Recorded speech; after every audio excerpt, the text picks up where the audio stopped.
যে আল্লাহ পাক রব্বুল আলামিন আমাকে আপনাকে অত্যন্ত দয়া ও মায়া করে হাজারো মানুষ থেকে যাচাই বাছাই করে নির্বাচিত করে বেহেশতের বাগানে গুনাহ মাফেরি মজলিসে কোরআন ও হাদিস আলোচনা শুনবার উদ্দেশ্যে একত্রিত হয়ে বসার তৌফিক দান করেছেন। এজন্য শুকরিয়া আদায় মুসলমান হিসেবে ঈমানের আওয়াজটাকে উচ্চ করে উচ্চ কণ্ঠে উচ্চ আওয়াজে শুকরিয়া আদায় করে বলি আলহামদুলিল্লাহ। লক্ষ কোটি দুরূদ সালাম বিশ্ব মানবতার মুক্তির দিশারি আপনার মাদানী রাসূল আরবি জনাবে মুহাম্মদুর রাসূলুল্লাহ সাল্লাল্লাহু আলাইহি ওয়াসাল্লাম। সর্বোপরি শুকর যে আল্লাহ পাক রব্বুল আলামিন এই ঠান্ডার দিনে দুনিয়ার কাছখান থেকে হেফাজত করে রহমতি বরকতি মুজমা আমাদেরকে হাজির করে দিলেন। এই জন্য আবার কালিমাত শুকর আদায় করে বলি আলহামদুলিল্লাহ। দীর্ঘক্ষণ পর্যন্ত আপনারা হযরতে উলামায়ে কেরামদের জবান থেকে গুরুত্বপূর্ণ আলোচনা শুনতেছিলেন। রাত্র বেশি প্রায় 11:30 বাজে। দীর্ঘক্ষণ আমি আলোচনা করব না, কিছু কথা বলবো এই নিয়তে যাতে আমারও ফায়দা হয় আপনাদেরও ফায়দা হয়। আলোচনা শুরু করার আগে আপনাদের কাছে কিছু অনুরোধ থাকবে। অনুরোধ হলো, বিশেষ করে আমি চোখ বন্ধ করে বয়ান করতে পারি না,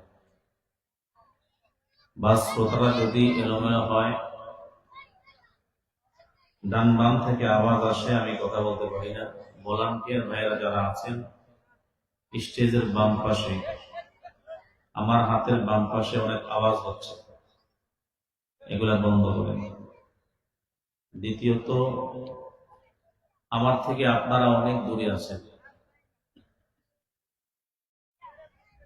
আপনারা যদি আমার কথা না বোঝেন তো আমি বলে মজা পাবো না, আপনারা শুনে মজা পাবেন।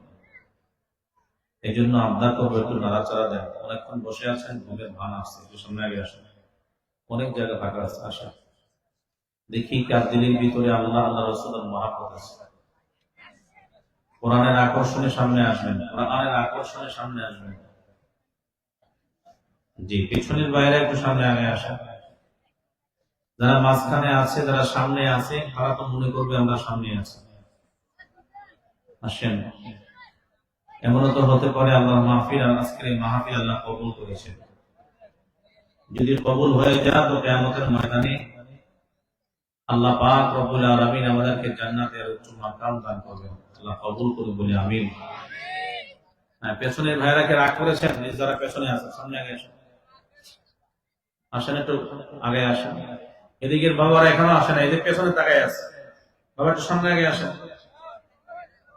আসেন। হলো না তো?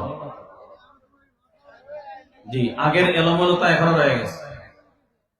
সামনের খালি জায়গা পুরা করা যায় না। নিয়ত আছে কার কার উঠে চলে যাবেন? যারা উঠে চলে যাবেন মনের ভিতরে এই নিয়ত করে বসছেন যে বক্তার চেহারা দেখে আর সুর শুনে চলে যাব, তাহলে আল্লাহর রাস্তায় এখনই চলে যান। আগামী দিনের ব্যবসা আপনার ভালো হবে, দুনিয়ার ব্যবসা চাঙ্গা হবে। মাঝখানে পুরো ফাঁকা আছেন, ওই যে একদম প্যান্ডেলের ওদিকে বসছে, কাপড়ের ওদিকে, ওদিকতে ভাগতেছে।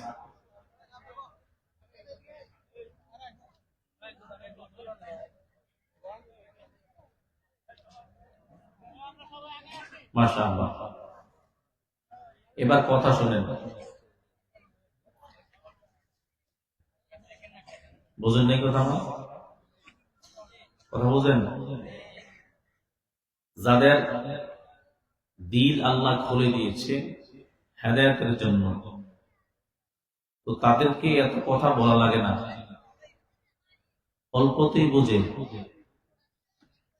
আর যাদের সিনা আল্লাহ হেদায়েতের জন্য খুলেন নাই, তো মোহর মেরে দিয়েছে। ফাতামাল্লাহু আলা কুলুবিহিম ওয়া আলা সামঈহিম ওয়া আলা আবসারিহিম গিশাওয়া।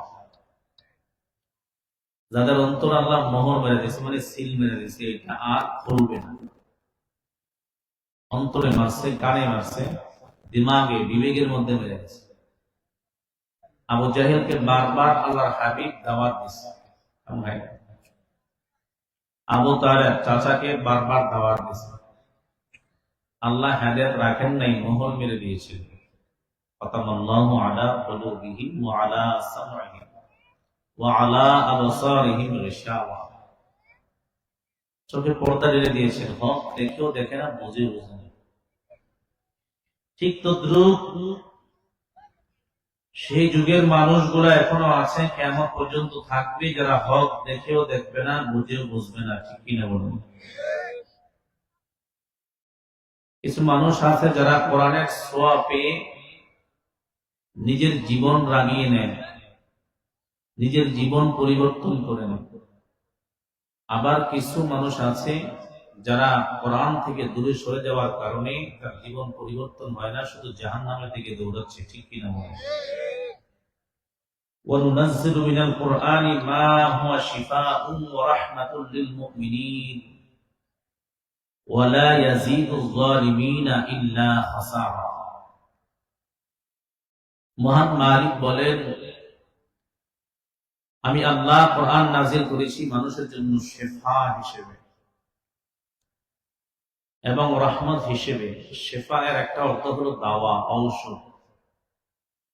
যারা এই কোরআনকে গ্রহণ করবে তো তাদের দিলের হালত পরিবর্তন হবে। সুবহানাল্লাহ বলেন।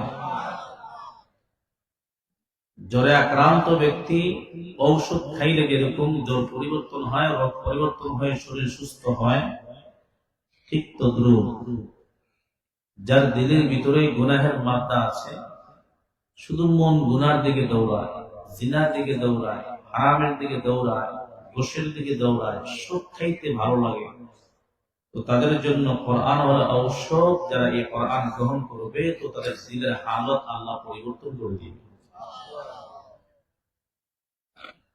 আমরা মানুষ, আমাদের ভুল থাকবেই। ঠিক কিনা বলেন? মানুষ এর আরবি অর্থ হলো ইনসান। একটা অর্থ হলো ভুলকারী, যারা ভুল করবে, অপরাধ করে আবার যারা আত্মসমর্পণ করবে, তারাই হলো আদর্শ মানুষ, তারাই হলো উত্তম মানুষ, যারা নিজেদের অপরাধ বুঝবে। আমার কথাগুলি বুঝাবার জন্য আমি একটু ভূমিকা টানব। কোরআন কারীমের সূরা তাহরীমের ৮ নম্বর আয়াতে কারিমার শুরু থেকে একটু তেলাওয়াত করেছি। রাসূল পাক সাল্লাল্লাহু আলাইহি ওয়াসাল্লামের অসংখ্য বাণী থেকে ছোট্ট একটি হাদিস তেলাওয়াত করেছি। আল্লাহ পাক রব্বুল আলামিন এই পৃথিবী যখন সৃষ্টি করেছেন, সৃষ্টি করার পরে এই দুনিয়াতে জিন জাতি দ্বারা ভোগ করছিল। যখন তারা অবাধ্যতা আরম্ভ করলো, ফিতনা শুরু করলো, তো আল্লাহর কুদরতি দিলে মনস্থ করলেন যে আমি আল্লাহ এই জিন জাতিদেরকে একটু দূরে সরাইয়া দুনিয়াতে প্রতিনিধি খলিফা নিযুক্ত করব। ইন্নী জাইলুন ফিল আরদি খলিফা, আমি আল্লাহ পৃথিবীতে দুনিয়াতে খলিফা নিযুক্ত করব, অর্থাৎ মানুষ প্রেরণ করব। ফেরেশতাদের সামনে যখন বললেন, ফেরেশতারা আল্লাহকে প্রশ্ন করলেন, আল্লাহ কেন আপনি দুনিয়াতে মানুষ পাঠাইবেন? আল্লাহ বললেন যে তারা আমার দাসত্ব করবে, ইবাদত করবে, গোলামি করবে। এই জন্য ফেরেশতারা বললেন, গোলামি তো আমরাও করি, আপনার পবিত্রতা বয়ান করবে তো আমরাও তো আপনার পবিত্রতা বয়ান করি, আমরা তাসবিহ করি, রুকু দিয়ে আসি, সেজদায় অবনত করে মাথা নত করে আছে। কেন আপনি দুনিয়াতে মানুষ পাঠাইবেন যারা একে অপরকে হত্যা করবে, রক্তপাত ঘটাবে, গুনাহের কাজে লিপ্ত হবে, যারা একে অপরের চেয়ার নিয়ে টানাটানি করবে, শেষরাবে, যারা ক্ষমতার পাগল হবে, যারা গুনাহের অন্তরে গুনাহের লোভ লালসা লালিত করবে, এমন মানুষ কেন পাঠাইবেন? আল্লাহ জবাব দিয়েছিলেন, আমি যা জানি তোমরা তা জানো। সে সুভাগে আল্লাহ পাক রব্বুল আলামিন আদম আলাইহিস সালাতু ওয়াস সালাম এবং সমস্ত রূহগুলোকে সৃষ্টি করলেন, আদম আলাইহিস সালাতু ওয়াস সালামকে সৃষ্টি করলেন। সৃষ্টি করার পর আল্লাহ পাক রব্বুল আলামিন সমস্ত ফেরেশতাদেরকে ডাকাইলেন, ডাকাইয়া আল্লাহ পাক রব্বুল আলামিন মাটির তৈরি আদমের সম্মান আর নূরের তৈরি ফেরেশতাদের সম্মান বুঝাবার জন্য কিছু জিনিস সামনে হাজির করলেন। প্রথমত আল্লাহ তাআলা ফেরেশতাদেরকে বললেন, হে ফেরেশতারা, তোমরা বলো তো দেখি এই জিনিসগুলোর নাম কি। ফেরেশতারা এই নামগুলো বলতে পারেনি। আদম আলাইহিস সালাতু ওয়াস সালামকে প্রশ্ন করেছিলেন, আদম তুমি বলো তো। তো আদম আলাইহিস সালাতু ওয়াস সালাম প্রত্যেকটা জিনিসের নাম গুটে গুটে বয়ান করেছে। সুবহানাল্লাহ। সমস্ত ফেরেশতাদের মাঝে আদম পয়গম্বরের শ্রেষ্ঠত্ব প্রমাণ হইল। এরপর আল্লাহ তাআলা সমস্ত ফেরেশতাদেরকে অর্ডার করলেন, আদমকে একটু তাজিমান সিজদা করে দাও। সমস্ত ফেরেশতারা সিজদা করলেন ইল্লা ইবলিস। ইবলিস ব্যতীত। আবা ওয়াস্তাকবারা ওয়া কানা মিনাল কাফিরিন।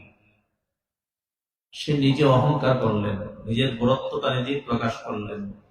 ওয়া কানা মিনাল কাফিরিন, সে সিজদা করতে অস্বীকার করলেন, কাফেরদের অন্তর্ভুক্ত হলেন। আল্লাহ তাআলার এই হুকুমটা অমান্য করার কারণে আল্লাহ তাআলা তাকে লানত প্রাপ্ত করে দিলেন, চিরস্থায়ী জাহান্নামে বানায়া দিলেন। মূলত ইবলিস ছিল না, শয়তান ছিল না, মারদুদ ছিল না, লানত প্রাপ্ত ছিল না, জাহান্নামীও ছিল না, মুআল্লিমুল মালায়েকা ছিল। সমস্ত ফেরেশতাদের সর্দার ছিল। পৃথিবীর এমন কোন জায়গা ছিল না যেখানে তার সিজদা ছিল না। আল্লাহ পাক রব্বুল আলামিনের একটা হুকুমকে অমান্য করার কারণে চিরস্থায়ী জাহান্নামী হয়ে গেলেন। হয়েছেন কার কারণে? আদম আলাইহিস সালাতু ওয়াস সালামকে সিজদা না দেওয়ার কারণে। এবার মিস্টার ইবলিসের সাথে আর আদম পয়গম্বরের সাথে একটা শত্রুতা সৃষ্টি হয়ে গেল। তাহলে এবার বুঝে থাকলে বলো তো দেখি, শয়তান আমাদের দুশমন না বন্ধু? যদি বলেন দুশমন না বন্ধু? দুশমন। কি প্রকাশ্য দুশমন। তো আল্লাহ পাক রব্বুল আলামিন সেই ইবলিসকে জাহান্নামী বানায়া দিলেন, আদম আলাইহিস সালাতু ওয়াস সালামকে জান্নাতে বানায়া দিলেন। মিস্টার ইবলিস এবার ভাবতেছে, আদম জান্নাতে আরাম করবে আর আমি জাহান্নামী হব, তা হতেই পারে না। আদম কিভাবে জান্নাতে থাকে আমি একটু দেখব। আল্লাহ পাক রব্বুল আলামিন থেকে অনুমতি নিলেন, আল্লাহ আপনার কাছে কিছু জিনিসের অনুমতি চাই, আপনি অর্ডার দিবেন। কি অনুমতি? এক নাম্বার, আমার হায়াত আপনি কিয়ামত পর্যন্ত দিবেন। কি পর্যন্ত? আল্লাহ কয় মঞ্জুর। আরেকটা আবদার, আমাকে আপনার বান্দার রন্দে রন্দে রগ রেশায় রক্তে রক্তে শিরায় শিরায় চলার অনুমতি দেন। আল্লাহ বলে দিলাম।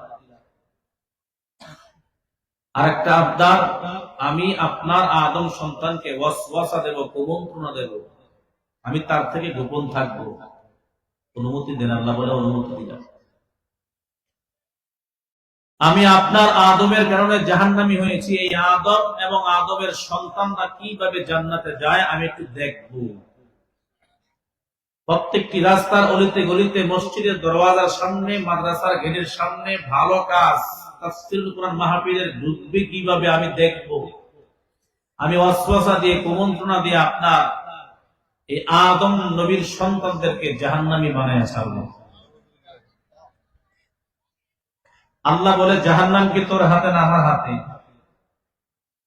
জাহান্নাম কি আল্লাহর হাতে না শয়তানের হাতে? আল্লাহ ওয়াদা করলেন, যা তোকে অনুমতি দিয়া দিলাম, তবে আমার বান্দা পাপ করার পরে, গুনাহ করার পরে যদি তওবা করে নেয়, আমি আল্লাহর কাছে চোখের পানি ছেড়ে মাফ চাই, তো মাফ চাইতে দেরি, আমি আল্লাহ ক্ষমা করে জান্নাতের মেহমান বানাতে দেরি করব না।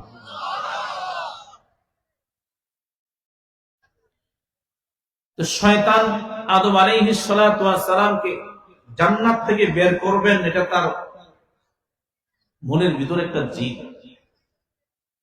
লম্বা জুব্বা, মাথায় পাগড়ি, হাতে তাসবিহ নিয়ে আদম পয়গম্বরের সামনে হাজির। এ বলতেছে, আমি আপনাকে একটু উপদেশ দেব। কথা বুঝতেছেন আপনারা? আর একটু বুঝবেন, একটু পরে গেলে। আদম পয়গম্বরকে এত সহজে গায়েল করা যাবে না। তো যে রব তাকে সৃষ্টি করেছে, যে রবের মায়া মহাব্বত তার অন্তরে প্রবল, সেই রবের নামে কসম খাওয়া লাগবে। রবের নামে কসম খাইলেন, ওয়াল্লাহি বিল্লাহি তাল্লাহ, তিনবার কসম খেয়ে বলেন, আল্লাহর কসম খেয়ে বলছি, যদি তুমি এই ফল থেকে, এই গাছ থেকে ফল খাও তো তুমি চিরস্থায়ী জান্নাতি হয়ে যাবে। চিরস্থায়ী জান্নাতি তুমি হও, এটা আল্লাহ চান না, এজন্য আল্লাহ নিষেধ করেছেন। আদম আলাইহিস সালাতু ওয়াস সালাম আল্লাহর নামের কসম খাওয়াতে দিল নরম হয়ে গেল। সেই গাছের দিকে কেউ বলেছেন গাছ ফল ধরছেন, গাছের সন্নিকট হয়েছেন, তো এমনিতেই জান্নাতের পোশাক লেবাস আদম আলাইহিস সালাতু ওয়াস সালাম এবং মা হাওয়া আলাইহাস সালাতু ওয়াস সালামের দেহ থেকে জান্নাতি পোশাক সরে গিয়েছে। এবার আল্লাহ অর্ডার করলেন, এখন আর জান্নাতে থাকা যাবে না, কারণ আপনি আমার একটা হুকুম অমান্যই করে ফেলেছেন, একটা ভুল, জান্নাতের ভিতরে, দুনিয়াতে না। এখন আপনি আর জান্নাতে থাকতে পারবেন না। তো আল্লাহ পাক রব্বুল আলামিন আদম আলাইহিস সালাতু ওয়াস সালাম এবং মা হাওয়া আলাইহাস সালাতু ওয়াস সালামকে দুনিয়াতে প্রেরণ করলেন, দুইজনকে দুই জায়গায়। আদম আলাইহিস সালাতু ওয়াস সালাম এই সামান্য ভুলটার জন্য নিজে অনুশোচনা হলেন, চিন্তা ফিকির করতে লাগলেন, কি করা যায়, কিভাবে রবকে খুশি করা যায়, কিভাবে আল্লাহ আমার প্রতি সন্তুষ্ট হবেন। এজন্য তিনি 100 নয়, 200 নয়, কমপক্ষে 350 বছর পর্যন্ত কান্না করছেন। কয় শত বছর? 350 বছর কান্না করার পরে আল্লাহর দয়া হয়েছে, আল্লাহ নিজে কিছু বাক্য শিখিয়ে দিয়েছে। ফাতালাক্কা আদামু মির রাব্বিহি কালিমাতিন ফাতাবা আলাইহি ইন্নাহু হুয়াত তাওয়াবুর রাহিম। 350 বছর কান্না করলেন, সামান্য একটু ভুলের জন্য 1 বছর নয়, 2 বছর নয়, 350 বছর কান্না করার পর আল্লাহ তাআলার পক্ষ থেকে আদম পয়গম্বর কিছু বাক্য, কিছু কালিমা শিখলেন, পাইলেন, লাভ করলেন। মুফাসসিরনে কেরাম লিখেন, সেই বাক্যগুলা কি আল্লাহর নবী আমাদেরকে শিখিয়েছেন। আল্লাহ পাক রব্বুল আলামিন পয়গম্বরকে শিখিয়েছেন, পয়গম্বর আমি আল্লাহ তাআলা পয়গম্বর আদম নবীকে কি বাক্য শিখাইলাম, সেই বাক্যগুলোর উপরে যখন তওবা করলেন, দোয়া করলেন, ক্ষমা চাইলেন, আমি আল্লাহ ওই আদম পয়গম্বরকে তওবার উপরে আমি আল্লাহ তাকে মাফ করে দিয়েছি। আমার আজকে বয়ানের মওযু, আলোচ্য বিষয় হলো তওবা। এই বান্দা, আমরা মানুষ বলতে ভুল হয় কিনা বলেন? এই যুবক ভাই, বড়দের মা বোনেরা ভালো করে শুনবেন, পৃথিবীতে একমাত্র নবীগণ ছাড়া সকল মানুষগুলাই পাপী, ভুলকারী। আর রাহমাতুল লিল আলামিন বলেন, ভুলকারীদের মধ্য থেকে সবচাইতে উত্তম ভুলকারী হলো যে বান্দা ভুল করার সাথে সাথে তওবা করে নেয়। সুবহানাল্লাহ বলবেন না? আল্লাহ পাক রব্বুল আলামিন বলেন, আদম পয়গম্বর ফাতালাক্কা আদামু মির রাব্বিহি কালিমাতিন ফাতাবা আলাইহি। আদম পয়গম্বর তিনার প্রভুর পক্ষ থেকে কিছু বাক্য, কিছু কালিমা লাভ করলেন, আল্লাহ শিখিয়ে দিয়েছেন, ফাতাবা আলাইহি। এই বাক্যগুলোর উপরে তিনি আল্লাহর কাছে তওবা করলেন, আল্লাহ তওবা কবুল করেছেন। সুবহানাল্লাহ। মুফাসসিরিনে কেরাম লেখেন, এই আয়াতগুলা বা এই বাক্যগুলা কি ছিল? আদম পয়গম্বর যখন পড়লেন, নিজের নফসের উপর জুলুম করেছেন, স্বীকার করলেন, রব্বানা যালামনা আনফুসানা ওয়া ইন লাম তাগফির লানা ওয়া তারহামনা লানাকুনান্না لنكونن من الخاسرين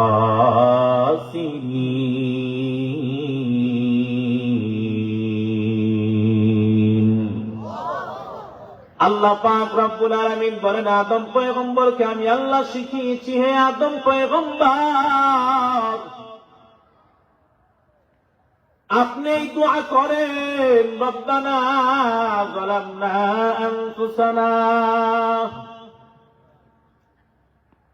ও আমাদের রব আল্লাহ এই আয়াতে দোয়াতে এক বচন শিখায় নাই বহু বচন শিখিয়েছেন রব্বানা হে আমাদের রব যালামনা আনফুসানা আমরা আমাদের নফসের উপরে জুলুম করেছি অত্যাচার করেছি আল্লাহ এখানে বহু বচন ব্যবহার করেছেন এই জন্য কারণ জান্নাতের ভিতরে লোক একজন ছিল না দুইজন ধরে বলেন দুইজন আদম পয়গম্বর এবং তিনার স্ত্রী মা হাওয়া আলাইহাস সালাতু ওয়াস সালাম এজন্য আল্লাহ বলে আদম পয়গম্বর শুধু আপনার জন্য ক্ষমা চাইলে হবে না এই মুফাসসিরিনে কেরাম জবাব দেন এই আদম পয়গম্বরের তওবা দ্বারা তিনার সন্তানদের প্রতিও তওবা শিখিয়েছেন সুবহানাল্লাহ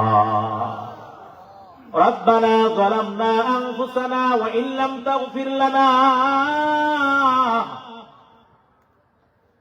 হে আমাদের রব ظلمنا আমরা আমাদের নফসের উপর জুলুম করেছি وإن لم تغفر لنا যদি আপনি আমাদেরকে ক্ষমা না করেন وإن لم تغفر لنا وترحمنا যদি আপনি আমাদের উপরে রহম না করেন লানাকুনান্না মিনাল খাসিরিন আমরা ক্ষতিগ্রস্ত প্রভ্রষ্ট হয়ে যাব আল্লাহ আদম পয়গম্বর যখন এই বাক্য বলিয়া বলিয়া আল্লাহ তাআলার কাছে তওবা করলেন দোয়া করলেন আল্লাহ বলে আমার শিখানো বাক্য দিয়ে যখন তওবা করলো দোয়া করলো আমি আল্লাহ আদম পয়গম্বরের তওবা কবুল করে ভুল ক্ষমা করে দিলাম সুবহানাল্লাহ এর নবীর উম্মত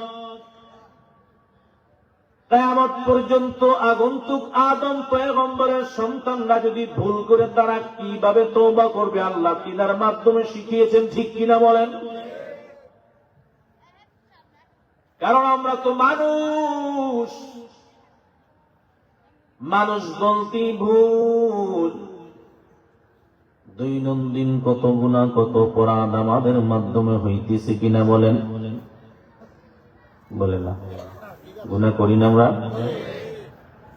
কেউ কে এখানে আছেন বুকে হাত দিয়ে বলতে পারবেন হুজুর আমার জীবনে কোনো গুনাহ নাই আছেন নাকি বলেন কিছুদিন আগে এক বয়ানে দেখলাম ইউটিউবে দেখলাম আল্লাহর এক বান্দা হুজুর না হুজুরদের চেয়ারে বসিয়া মাইক সামনে নিয়ে বলতেছে হুজুররা যখন দোয়া করে হুজুররা যখন গুনাহ মাফ চায় আর মানুষ গুনাহ আমিন বলে আমি গুনাহ মাফ চাইও না আমিনও বলি না কারণ আমার জীবনের শুরু থেকে বুঝ হওয়ার পর থেকে এই পর্যন্ত আমি কোনো গুনাহই করি নাই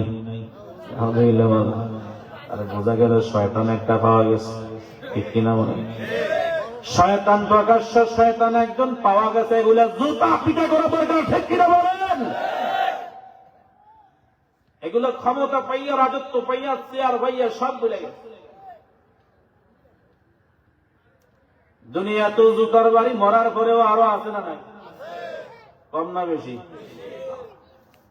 সব প্রকাশ পাইতেছে আস্তে আস্তে ঠিক না দুনিয়ার মানুষের চোখে যদি ধরা খায় অপরাধ করলে যদি বাঁচতে না পারে বলেন না দেখি আল্লাহর কাছে মানুষ অপরাধ করে বাঁচতে পারবে নাকি বলেন ওই যে আয়না করে এত কিছু বাড়াইছো 15-20 বছর লাগাতার কত নিরহ মানুষকে অত্যাচার করেছো জুলুম করেছো কত নিরহ মানুষদেরকে নিরহ ওলামায়ে কেরামদেরকে চেয়ারে বসাইয়া কারেন্টের শট খাওয়াইছো তুমি যদি এই দুনিয়ার জমিনে এরকম শাস্তির ফয়সালা করতে পারো আমার আল্লাহ তোমার চাইতে 1000 গুণে পারে ঠিক কিনা বলেন ইন্না বাতশা রাব্বিকা লাশাদীদ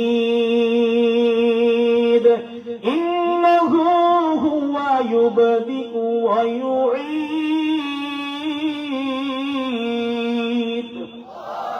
আল্লাহর ধরা শক্ত ধরা, ঠিক কিনা বলেন? আল্লাহ ছাড় দেয়, ছেড়ে দেয় না, কথা ঠিক কিনা বলেন? জুলুমের মাত্রা যখন বাড়িয়া যাবে, বান্দা তুমি পালানোর জায়গা খুঁজে পাবে, খাওয়ারও টাইম পাইবা না। এজন্য আল্লাহর কাছে আত্মসমর্পণ করে নাও, আল্লাহর কাছে খাটি দিলে তওবা করে নাও। ওই নাফরমান বলে আমার জীবনে কোনো গুনাহ নাই, আমি কোনো গুনাহই করি নাই, এই জন্য আমি আমিনও বলি না, কারণ আমিন বলবে তো তারা যারা গুনাহ করে। নাউজুবিল্লাহ বলেন। আরে মুসলমান ইমানদার, ওই মায়ার নবী, যে নবীকে আল্লাহ সৃষ্টি না করলে সারা পৃথিবীর জমিন বানাইতেন না,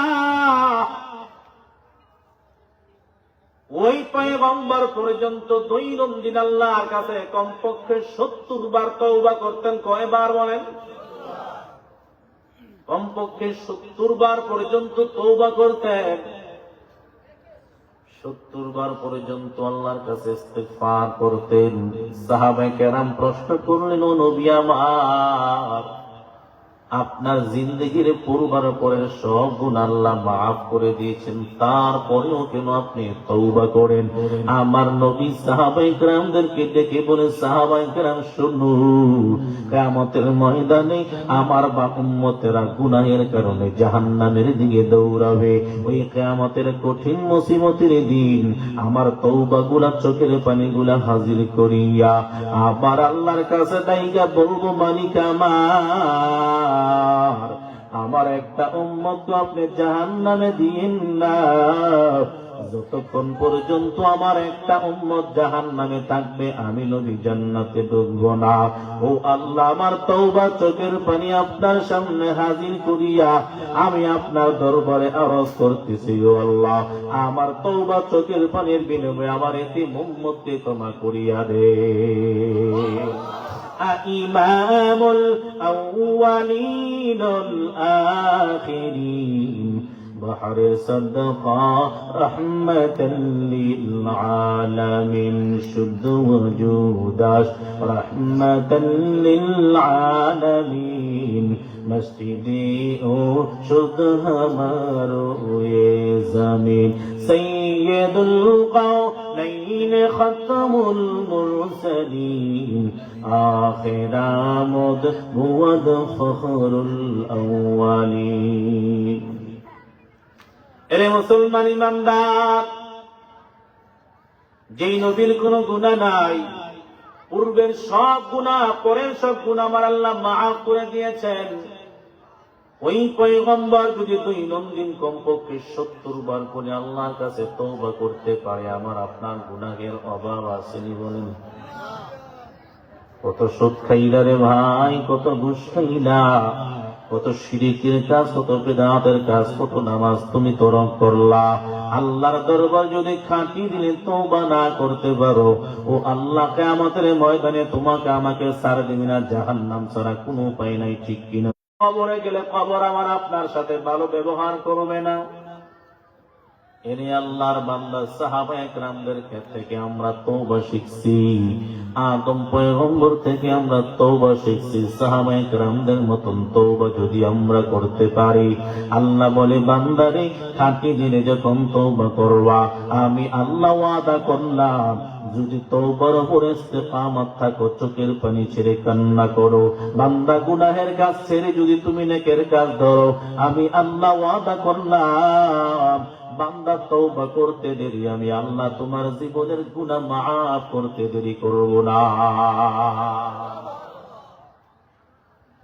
এরে মুসলমান ইমানদার যুবক ভাই, তওবা করার মতন তওবা করো, আল্লাহর দরবারে খাঁটি দিলে তওবা করে নাও। কারণ সাহাবায়ে কেরাম সামান্য একটু ভুল হইলেই পয়গম্বরের কাছে দৌড়ে যাইতেন। এই পৃথিবীতেও এখনো সময়, বর্তমান সময় যদি আমাদের কোন অপরাধ হয়, কোন সমস্যা হয়, আমরা পীর সাহেবদের কাছে দৌড়ে যাই, ঠিক কিনা বলেন? আল্লাহর নবীর একজন সাহাবী মাইজ ইবনে আব্দুল মালিক রাহমাতুল লিল আলামিনের কাছে হাজির। মায়ার নবীকে আসিয়া বলে, ও পয়গম্বর, আমার একটা কথা শুনবেন নি? আমার নবী বলে, কি কথা বলো? মায়েজ বলে, নবী গো, আমি তো একটা অপরাধ করে ফেলেছি। নবী আমার ডেকে বলে, ও মায়েজ, কি অপরাধ করেছো খুলে বলো না। মায়েজ চোখের পানি ছেড়ে বলে, ও পয়গম্বর, আমি একটা অপরাধ করেছি, সেই অপরাধটা আমার আল্লাহ ক্ষমা করবেননি, একটু বলবেননি? আমার নবী বলেন, বলো না। বলে, ইয়া রাসূলুল্লাহ, ইয়া হাবিবাল্লাহ, আমি তো জিনা করে ফেলেছি। আমার নবী মুখটা ডান দিকে ফিরাইয়া নিলেন। মায়েজ ডান দিকে হাজির হইয়া বলে, ও নবী, ও পয়গম্বর, আমি তো জিনা করে ফেলেছি। আমার নবীর চেহারাটা বাম দিকে ফিরাইয়া নিলেন। আবার মায়েজ বাম দিকে যাইয়া বলে, ও পয়গম্বর, আমি তো জিনা করে ফেলেছি। আমার নবী পেছনের দিকে ফিরে আবার মায়েজ দৌড়ায় নিজে নিজে নিজের মুখ থেকে তিনবার স্বীকারোক্তি দেয়। যখন নিজ মুখ দ্বারা জবান দিয়া তিনবার স্বীকারোক্তি দিল, আমার নবী সাহাবায়ে কেরামদেরকে ডেকে বলে, ও সাহাবায়ে কেরাম, একটু খবর লাগাইয়া দেখো, মায়েজ এই গুনার কথা, ভুলের কথা স্বীকার করতেছে, বাস্তবে তা প্রমাণ আছিলি। সাহাবায়ে কেরাম মায়েজের গুনার খবর লাগাইয়া রাহমাতুল লিল আলামিনের কাছে হাজির হইয়া বলে, নবী আমার মায়েজ স্বীকারোক্তি দিয়েছে, তার প্রমাণ মিলেছে গো নবী। এরে মুসলমান ইমানদার যুবক ভাই, পর্দার মা বোনেরা, ওই সাহাবায়ে কেরামদের মধ্য থেকে যদি একটু ভুল হয়ে যেত, দৌড়ে নবীর কাছে হাজির। নিজের অপরাধের কথা মনে করিয়া করিয়া কান্না করতেন, চোখের পানি ঝরাইতেন। আখিরাতের কথা ভয় করতেন, কবরের শাস্তির কথা ভয় করিয়া, জাহান্নামের আগুনের কথা ভয় করিয়া দুনিয়াতে খাটিয়ে নিলে তওবা করিয়া আল্লাহর কাছে মাফ চাইতেন। আজ তোমার আমার মাধ্যমে কত গুনাহ হইয়া যাইতেছে রে বাবা, কোনদিন তো আল্লাহর দরবারে কান্না করলাম না, কোনদিন তো মালিকের দরবারে হাজিরা দিয়া চোখের পানি ছাড়লাম না। এরে যুবক ভাই, তোমার আমার মাধ্যমে কত গুনাহ দৈনন্দিন হয়, নামাজ নাই, রোজা নাই, পর্দা নাই, হালাল নাই। এ বান্দা কত গুনাহ ইউটিউব আর ফেসবুকে তোমার চোখের মাধ্যমে হয় রে বাবা। এক জাররা গুনাহ নিয়ে যদি কবরে যাও, কবর তোমার আমার সাথে ভালো ব্যবহার করবে না। ওই সাহাবায়ে কেরামের ইতিহাস পড়ে নাও। মাইজ ইবনে আব্দুল মালিক যখন আল্লাহর নবীর কাছে স্বীকারোক্তি করলেন, ও পয়গম্বর, আমাকে দুনিয়াতে পবিত্র বানায়া দেন, আমার এই গুনাহ আমার আল্লাহ ক্ষমা করবেননি, মাফ করবেননি। আমার নবী চেহারাটা ফিরিয়ে নিলেন, বারবার চেহারা ফিরাইয়া নাই। এ মুসলমান ইমানদার, সাহাবায়ে কেরাম যখন খবর লাগাইয়া প্রমাণ পাইলেন, মাইজ ইবনে আব্দুল মালিকের ব্যাপারে যখন নবীর কাছে বললেন, আমার নবী অর্ডার করলেন, সাহাবায়ে কেরাম, ইসলামের শরীয়তে কোরআনের দলিল অনুযায়ী কোনো বিবাহিত নারী পুরুষ যদি জিনা করে তাকে পাথর মেরে মৃত্যুদণ্ড দেওয়া হয়। এই মায়েদের জন্য একটা গর্ত বানাইয়া নাও। সাহাবায়ে কেরাম গর্ত বানাইলেন, অর্ডার করলেন, নবীজি আমার, তাকে এই গর্তের মধ্যে ঢুকাও। ঢুকানোর পর সাহাবায়ে কেরামদেরকে অর্ডার করলেন, পাথর মারা আরম্ভ করে দাও। এরে নবীর উম্মত,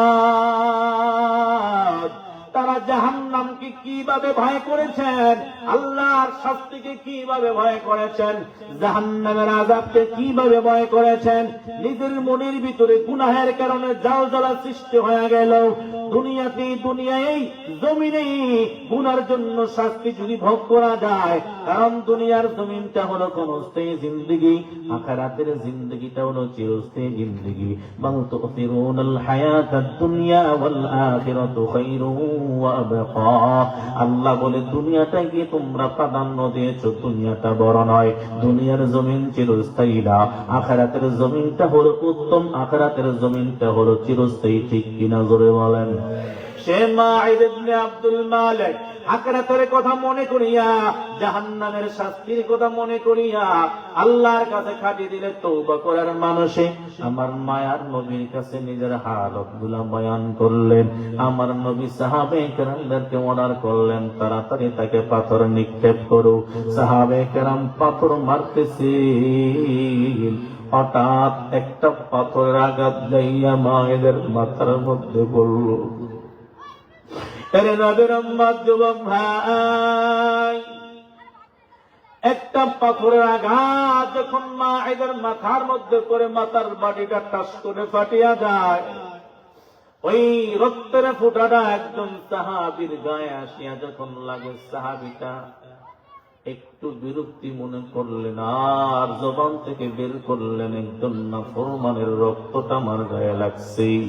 এই কথার আওয়াজটা আমার মায়ার নবীর কানে যখন পৌঁছলো, নবী আমার ডেকে বলে, সাহাবী তুমি কি বলেছো জানো? কার ব্যাপারে কথা বলতেছো, জবান চালাইতেছো, তুমি কি জানো? মায়ের সামান্য একটা অপরাধ করিয়া, একটা গুনাহ করিয়া আল্লাহর কাছে খাটি দিলে তওবা করিয়া আল্লাহর কাছে কত বড় দামি হয়ে গেছে তুমি কি জানো? এ সাহাবী ভালো করে শুনে নাও, আমার মায়ের আল্লাহর আদালতে এত দামি, এত সম্মানী হয়ে গেছে।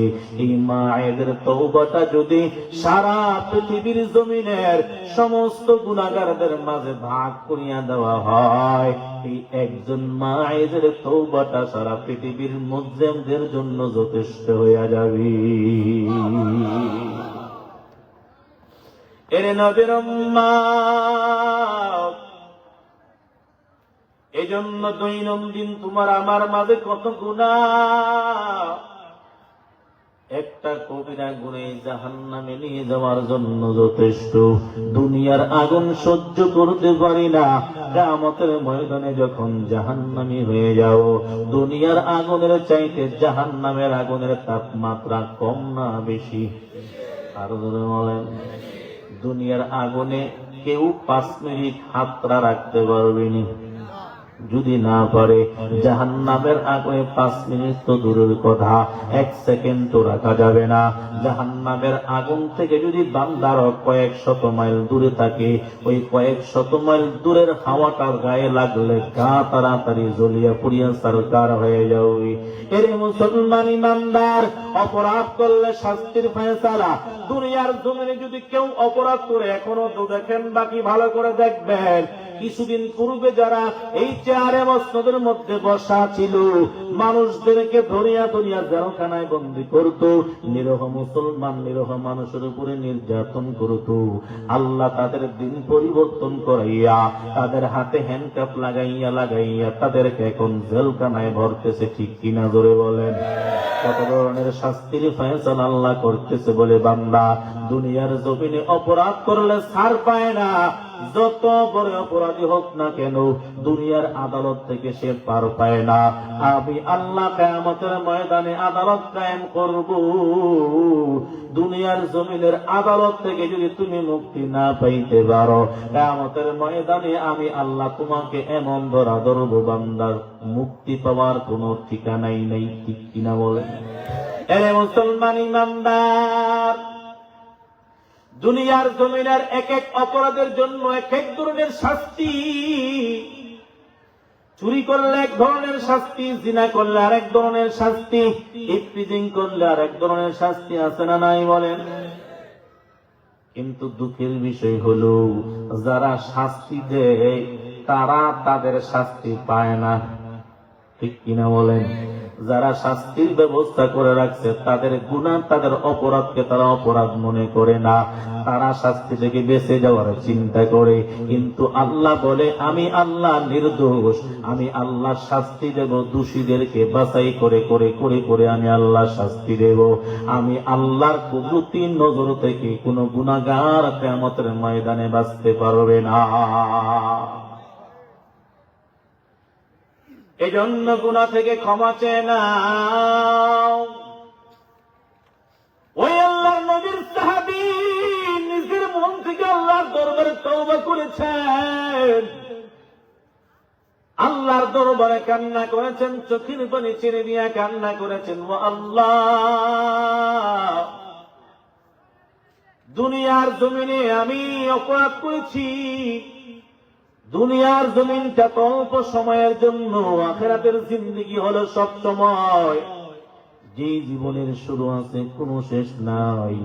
তুমি আমাকে ওই জিন্দেগিতে পাকড়াও করিও না।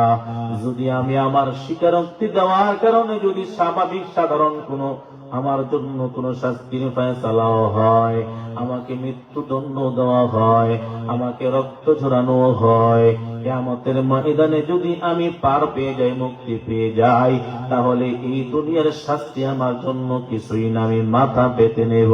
এরে মুসলমানি বান্দার, ওই সাহাবায়ে কেরামদেরকে থেকে তওবা শিখে নাও। আজ তোমার আমার গুনাহের অভাব নাই। কয়দিন কান্না করছিলি বাবা, কয়দিন অনুশোচনা হয়েছিলি বাবা, নিজের দিলের হালত গুলা রাতের গভীর রজনীতে আল্লাহর কাছে বয়ান করিয়া করিয়া কান্না করো। কারণ আল্লাহ পাক রব্বুল আলামিন বলেন, পয়গম্বর, যে বান্দাটা খাঁটি দিলে গুনাহ থেকে আমি আল্লাহর কাছে তওবা করবি, আমি আল্লাহ বান্দার গুনাহগুলি মাফ করিয়া বান্দাকে বেগুনাহ মাসুম বানায়া দেব। এরে মুসলমান ইমানদার, হে সত্তর ভাই, যারা ঘুষের খাতা নাম লেখা রাখছো, যারা ঘুষ ছাড়া কারো বিচার করো না, যারা সুদ ছাড়া সমাজের কিছুই বুঝো না, এখনো সময় আছে, আল্লাহর দরবারে আত্মসমর্পণ করে নাও, তওবা করে নাও। এই বান্দাটা আল্লাহর দরবারে খাটিয়ে দিলে তওবা করে নাই, ফিরে আসে, গুনাহ থেকে ফিরে আসে বান্দা, জাহান্নামের কথা মনে করিয়া, কবরের শাস্তির কথা মনে করিয়া বান্দার সুদ খায় না, বান্দার ঘুষ খায় না, বান্দা আর নামাজ ছাড়ে না, আল্লাহর কাছে আত্মসমর্পণ করে। আল্লাহ পাক রব্বুল আলামিন বলেন, পয়গম্বর, বান্দা যখন আমি আল্লাহর দিকে দৌড়ায় আসে, ও আমি আল্লাহ কেমন খুশি হয়ে জানেন। মায়ার নবী, বুখারী শরীফের লম্বা হাদিস, আল্লাহর নবী ইরশাদ করেন, কোন এক বান্দা সফরে বের হয়েছে, সফর করতে করতে বান্দাটা বড় ক্লান্ত, এক সময় ক্লান্ত শরীর নিয়া মরুভূমি এলাকায়, কোথাও কোনো গাছপালা নাই, কোনো ঘর বাড়ি নাই, কোন জায়গায় বান্দা একটু আরাম করবে, প্রতিমধ্যে তাকাইয়া দেখে বিশাল বড় একটা গাছ, তার নিচে অনেক ছায়া। এই বান্দাটা নিজের বাহনটাকে গাছের গোড়ায় বাঁধিয়া বান্দা এখানে বসছে, হঠাৎ করে বান্দার ঘুম চলে আসছে। বান্দা হঠাৎ করে আবার চক্ষু খুলিয়া দেখে এই বান্দার বাহন জন্তুটা আর এখানে নাই। বান্দা বড় পেরেশান হয়ে গেছে, যায় কিছু খাদ্য ছিল, খাদ্যগুলো বান্দার এখানে আর নাই, বাহনটাও চলে গেল, বান্দার সামনেও আগাইতে পারবে না, পেছনেও যাইতে পারবে না, বড় টেনশন। কি করবে? সামনেও বাড়িঘর নাই, পেছনেও বাড়িঘর নাই, ডানেও ঘর বাড়ি নাই, বামেও ঘর বাড়ি নাই, শুধু মরুভূমি আর মরুভূমি। এই বান্দা এত পেরেশান, এই পেরেশানি মন নিয়ে বান্দাটা আবার ঘুমায় গেছে। হঠাৎ করে বান্দা ঘুমাইতে ঘুমাইতে আবার তার চোখ খুললো, ঘুম ভেঙে গেল। ঘুম ভাঙ্গার পরে বান্দা চক্ষু খুলিয়া তাকাইয়া দেখে এই আগের জায়গায় তার বাহন জন্তুরা বাঁধা আছে, তার খাদ্যগুলাও হাজির আছে। এবার বান্দা দিলের মধ্যে এমন খুশি হইয়া বান্দাটা আসমানের দিকে তাকাইয়া আল্লাহকে ডাক দেয়, ও আমার রব, ও আমার রব, তুমি আমার গোলাম, আমি তোমার রব। বান্দা বলতো, ও আল্লাহ, আমি তোমার গোলাম, তুমি আমার রব। আল্লাহ বলে, বান্দা, তারপরও আমি আল্লাহ অসন্তুষ্ট হই নাই, কারণ এই কথাটা তোর মুখ দিয়া এমনি বের হয়ে গেছে, তুই বলতি আমি তোমার গোলাম, তুমি আমার রব। বান্দা এত খুশি হইছো হারানো বস্তু ফিরে পাইয়া, আমি আল্লাহ কুদরতি দিলে তা বুঝতে পারছি। বান্দা, তুই ইচ্ছা করে ভুল করস নাই। ও বান্দা, তুই এত খুশি হইয়া গেছস, তোর হারানো বস্তু ফিরে পাওয়ার পর আমি আল্লাহ কেমন খুশি হই জানো? আমার 92 বান্দাটা, আমার বান্দা যখন আমার থেকে দূরে সরিয়া যায়, আমার বান্দা যখন মসজিদ থেকে দূরে সরিয়া যায়, আমার বান্দা যখন হক পথ থেকে দূরে সরিয়া যায়, আমার বান্দা যখন গুনাহ করতে বড় ভালোবাসে, এই বান্দারা যখন আমি আল্লাহর দিকে ফিরে আসে, আমি আল্লাহর কাছে আত্মসমর্পণ করিয়া তওবা করে, বান্দা তুমি কি জানো আমি আল্লাহ কত খুশি হই। ওই বান্দাটা হারানো বস্তু ফিরে পাওয়ার পরে যতই না খুশি হয়, একটা বান্দা গুনাহগার বান্দা গুনাহ থেকে ফিরে আসিয়া খাঁটি দিলে তওবা করার কারণে আমি আল্লাহ তার চাইতে বেশি খুশি হইয়া যাই। সুবহানাল্লাহ। আল্লাহ আল্লাহ क्या मुबारक नाम है, अल्लाह अल्लाह आशिकों का काम है, अल्लाह अल्लाह इचे शीरी निस्तुनागम शीरी शोकर मिकुनत जानम तमाम या इलाही तो मेरा माबूद है, या इलाही तो मेरा माशूक है, या इलाही मुझसे मुझको दूर कर, ताकि देखो मुझ में तुझको एक नज़र। तौबा করার প্রয়োজন আছে না নাই? আরো বলেন, আমাদের গুনাহ আছে না নাই? গুনাহকারী বান্দা ফেরেশতার চাইতে তার দাম কম না বেশি? মুসলমান ইমানদার মানুষের দাম ফেরেশতার চাইতে দাম কম না বেশি? বলেন কেন বেশি? আল্লাহ পাক রব্বুল আলামিন বলেন, ফেরেশতা তৈরি করছি আমি আল্লাহ, গুনাহের মাত্রা দেই নাই, কিন্তু আমি আল্লাহ মানুষের মাঝে গুনাহের মাত্রা দিয়ে মানুষ বানাইলাম। এই বান্দা গুনাহ করবে, আবার আমি আল্লাহর কাছে তওবা করবে, অপরাধ করবে, অপরাধের ক্ষমা চাইবে। এই বান্দাটা অপরাধ করার পর আর দেরি করে না, বান্দার সাথে সাথে ক্ষমা চায়, খাঁটি দিলে তওবা করে নেয়, আমি আল্লাহ বান্দার তওবা কবুল করে বান্দাকে বেগুনাহ মাসুম বানায় দিই। সুবহানাল্লাহ। قال رسول الله صلى الله عليه وسلم আত্তাইবু মিনাজ যামবি কামান লা যামবা লা। মায়ার নবী বলেন, অপরাধকারী বান্দা অপরাধ করার পর বান্দা যখন তওবা করে নেয়, ফিরে আসে, গুনাহ মাফ চায়, গুনাহ মাফ চাওয়ায়, বান্দা গুনাহ থেকে পরিত্রাণ চায়, ক্ষমা চায়, এই বান্দা যদি খাঁটি দিলে তওবা করতে পারে আর জিন্দগিতে কোনোদিন গুনাহ করবে না। এই বান্দা এরকম খাঁটি দিলে তওবার উপরে যদি ইস্তেকামত থাকে আর গুনাহ বান্দা করে না, আমি আল্লাহ বান্দার তওবা কবুল করে নিয়া বান্দাকে এমন বানায়া দেই, এমন নিষ্পাপ বানায়া দেই যেমন বান্দার পূর্বে কোনো গুনাহ ছিল না। এই বান্দা খাঁটি দিলে তওবা করার কারণে আমি আল্লাহ পূর্ণাঙ্গ নিষ্পাপ বানায়া দেই। সুবহানাল্লাহ।